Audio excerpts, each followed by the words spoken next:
Relative to Deshaun Watson, some good news. Could begin throwing as soon as today.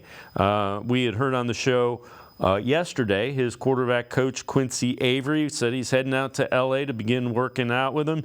We now know that David Njoku will also be going out there to catch the balls from Deshaun Watson. Again, it's a good sign. You want Deshaun Watson to ease back into it, and you want Deshaun Watson and David Njoku to develop a chemistry because tight end is a position that has been really effective when Deshaun Watson has been good. Well, the thing with Njoku and what you saw, and this maybe doesn't, obviously trace from the results from Deshaun Watson last year, but maybe more from the Joe Flacco run, is once this team was able to basically threaten teams by actually throwing the ball vertically down the field and having some success with it, it's what we've always known with David Njoku. There's just no way to cover him. Linebackers aren't fast enough. Defensive backs aren't big enough. There is nobody who can really cover a guy like David Njoku.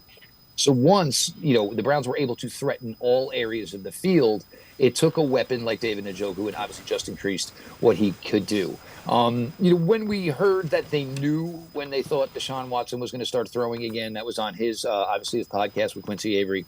You kind of had the idea that it was coming soon. It wasn't like, they were going to tease that and be like, oh, well, April 16th, you knew it was probably something that was going to be coming pretty soon. So David's going to go out there and obviously he's going to start slow. You're not bringing the wide outs out, and you're not throwing 65-yard 9 routes. You're going to start to slowly get back into rhythm. For Deshaun to amp it up to, and hopefully, and probably is going to be the most important year of his career, because if it doesn't go all the way right in 2025, the Browns. I'm not saying they would move on, but they're probably going to have to start making some serious decisions about maybe if they have to hedge their bet because maybe it doesn't look as good as they hoped it would. Me personally, I think Deshaun Watson played a lot better in 2023 than people want to give him credit for. I'm looking forward to it. I really am. I think, this team, has done a really, really good job.